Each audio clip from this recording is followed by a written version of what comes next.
I had what led up to my topic today is that I realized you may have seen the post that I have not been drinking the water that I should. In the season of warm drinks, it was easy for me to um, grab something else, grab a tea or a hot chocolate or something that was warming and not drink enough. And we're not outside doing stuff like when I'm not outside in the heat, I'm not outside, gardening and doing things like that. I'm not as inclined to drink the water that I need to drink. Um, so, like I said, you may have seen it. I bought this thing here and I thought it was the neatest thing. It measures out the water you should drink throughout the day. Now, this is only a half a gallon, so it's 64 ounces. So it's the minimum amount of water that I should be drinking.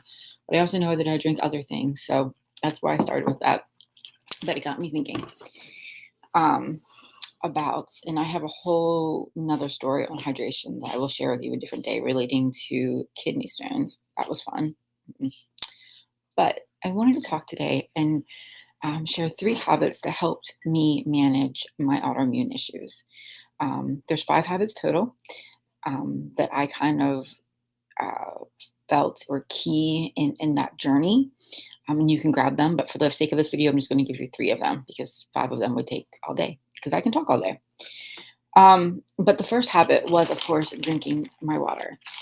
There is a book, if you're interested, you should grab it. It is called I'm Not Sick, I'm Thirsty. I believe that's the name of the book. But it's amazing how the doctor that wrote that links all of these things in our culture in these days to our hydration levels. And so drinking water was something that I already knew I had to do, especially after experiencing kidney stones. But some of the points that were in that book really kind of drove those things home.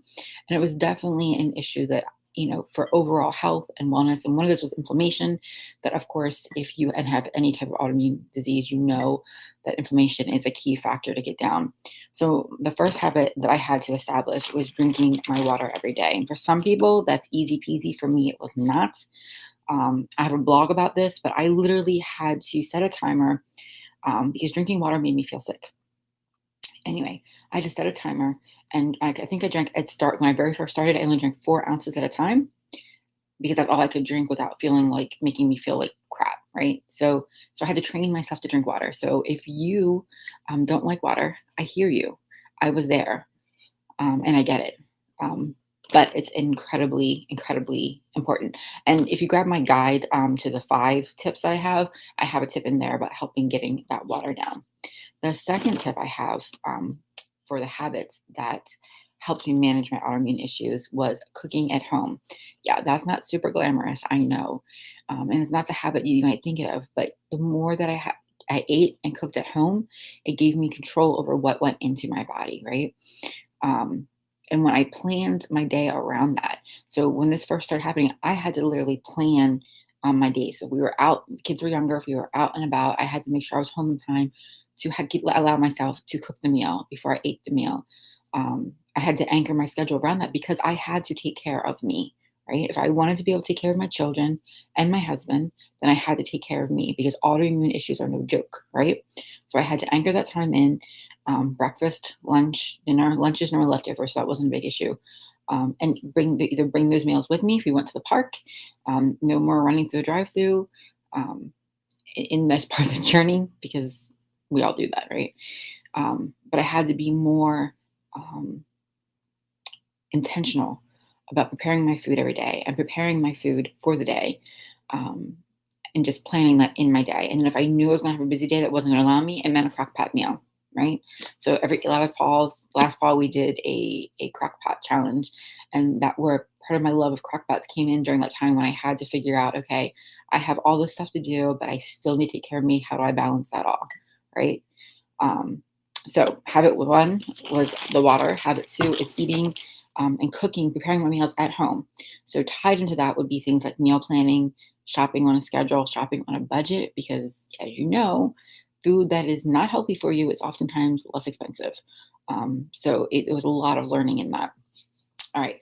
So the third habit that I want to share with you for the purpose of this video was getting rid of the chemicals out of my home. And you're like, that's not really a habit, but it was. This meant whenever I'm buying things in the store, I had to look at the ingredients, right? My 17-year-old daughter does this today because this was ingrained in her. She was little. She's now taller than me. She was little with me at the store when I'm looking at all the ingredients and, anything that we're going to use on our body. I now have a company that I order a lot of that stuff through. But early on, I'm looking at ingredients. I'm looking at the soaps. I'm looking at the shampoos. I'm looking at, makeup. I'm looking at the cleaners in my home. We stopped burning candles and all this, and I had to get rid of any kind of air fresheners, anything like that. Like things like Lysol and Febreze were always things that did not set well with me because they caused respiratory issues in me. But when I was first married to my husband almost 20 years ago, I was the one that would put a plug in the wall just to make my home smell fresh, right? So that became a habit. And it's just funny because this was something that my daughter back then, like the other day, she was looking for something in the cosmetic department because she ran out and she needed something in a pinch. Because again, we have a company that we order most of the stuff through. And I was in another section of the store. We were at Walmart. And she calls me and she's like, I think these ingredients are bad. And they only have two. I'm like, yeah, let's just wait and order them or check it on the store. Um, but it is a habit. And so, monitoring not just the stuff that we bring into our home that goes into our body, but the stuff that goes on our body and in our home also affects that. Because that toxic load is a big factor in autoimmune issues. All right, guys. Well, it is 8:05, so I'm not going to keep yammering on for much longer. If you want to get my full list, there's a link in the description. You need to grab my full list of the 5 habits that help manage my autoimmune issues, and it tells a little bit about them. And it also shares tips on how to make that easier, especially if drinking water and is not something that you're accustomed to doing or things like that. So I hope that is helpful. Tomorrow, I'm taking.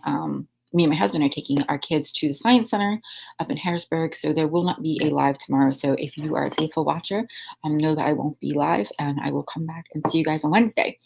But if you can't do that, if in lieu of that, feel free to pop in my group, Healthy, Wealthy, and Wise, a faith-based journey to do more, give more, serve more. We talk about health, we talk about building wealth, and we talk about connecting to our God and Savior, which is our wisdom, and bring it full circle so that we can step into who God created us to be, so that we can do more, give more, and serve more. All right, guys, I will see you on Wednesday.